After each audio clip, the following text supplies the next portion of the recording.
Olá! Hoje a gente vai mergulhar na mente de um dos gigantes da economia, Adam Smith. Vamos juntos desvendar a teoria central dele sobre como as nações constroem riqueza. E olha, é um conceito que não só moldou o mundo em que vivemos, mas que continua super relevante nos debates de hoje. Essa era a pergunta de US$ 1 milhão que movia Adam Smith. Ele não estava só interessado no ouro dos reis, não. O que ele queria mesmo era descobrir o sistema, a engrenagem, o motor que gera prosperidade para a sociedade inteira. E é exatamente essa resposta que a gente vai buscar ao longo desta análise. Para a gente entender o raciocínio dele, vamos passar por 6 conceitos principais. A gente começa definindo o que é capital, depois veio os tipos que existem, o papel do trabalho, até chegar no coração de tudo, a poupança e como ela cria um ciclo virtuoso de riqueza. Vamos lá, primeiro ponto. E aqui já é importante deixar uma coisa bem clara. Para Adam Smith, capital não é simplesmente dinheiro. É uma ideia bem mais específica, bem mais funcional. E ele começa com uma distinção que é crucial para entender todo o resto. Pensa no estoque para consumo como básico do dia a dia. É a comida na despensa, a roupa no armário, são os recursos que a gente usa para se manter, mas que sozinhos não geram nenhuma nova riqueza. A gente usa, eles acabam e pronto. E é aqui que está a grande virada de chave. A diferença entre um simples estoque e o capital é a intenção. O capital é aquela parte dos nossos recursos que a gente decide não consumir agora. Em vez disso, a gente separa essa parte com um objetivo muito claro: fazer com que ela gere mais renda no futuro. É um estoque que a gente põe para trabalhar. Ok, então, uma vez se separa esse capital para gerar renda, Smith nos mostra que existem duas maneiras principais de colocar esse dinheiro para trabalhar, como capital circulante e como capital fixo. Olha só que interessante a dinâmica de cada um.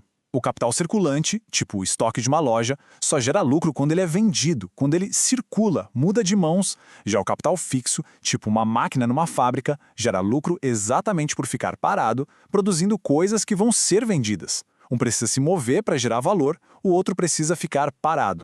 Aí o Smith pega essa ideia de capital fixo e a expande. Ele sai do nível do indivíduo e olha para a sociedade como um todo. E ele identifica 4 categorias que, para ele, são a base da capacidade produtiva de qualquer nação. Os 3 primeiros itens são bem intuitivos, né? Máquinas, prédios, terras mais produtivas, faz todo sentido. Mas o quarto item é simplesmente genial e, olha, muito à frente do seu tempo. Smith diz que as habilidades e o conhecimento das pessoas também são uma forma de capital fixo para a nação. Essa ideia é revolucionária. Séculos atrás, ele já estava falando do que a gente hoje chama de capital humano. Ou seja, o investimento em educação, em treinamento, nas habilidades de alguém não é uma despesa, é a criação de um ativo produtivo que fica fixado naquela pessoa e beneficia a sociedade inteira. Agora, a gente vai entrar numa das ideias mais polêmicas de Adam Smith, a diferença entre trabalho produtivo e improdutivo. É super importante entender que, para ele, a questão não era sobre a dignidade ou a importância do trabalho, mas sim sobre o efeito econômico de cada um. Então, o ponto central é esse. O trabalho de um operário fica armazenado em um produto que pode ser vendido depois, guardando valor. Já o trabalho de um empregado doméstico, por exemplo, é um serviço valiosíssimo, claro, mas ele é consumido no exato momento em que é feito. Ele não cria um ativo que vai contribuir para o capital do futuro. E essa frase do próprio Smith resume perfeitamente a consequência econômica dessa ideia. Empregar pessoas em trabalhos produtivos aumenta o capital, porque elas produzem mais valor do que custam. Já manter muitos serviços de consumo imediato, por outro lado, apenas consomem a renda, sem gerar um novo ativo. E isso nos leva direto ao coração do argumento do Smith. Se o capital é a chave para a riqueza e o trabalho produtivo é o que faz o capital crescer, como é que se consegue mais capital para começar tudo isso? A resposta dele é simples, mas extremamente poderosa. Essa frase é fundamental. O que o Smith está dizendo é que só trabalhar duro não basta para aumentar o capital de uma nação. A causa direta, a faísca que começa tudo, é a parcimônia, ou, em bom português, a poupança. É o ato de não consumir toda a renda que permite que o capital cresça de verdade. Olha só como tudo se conecta. Quando a renda é gasta em serviços ou luxos imediatos, ela paga por trabalho improdutivo. Mas quando se poupa, esse dinheiro não fica parado debaixo do colchão. Ele é adicionado ao capital da nação, geralmente através de investimentos e empréstimos, e vai ser usado para financiar mais trabalhadores produtivos. Por isso que, para Smith, poupar é quase um ato cívico. Certo.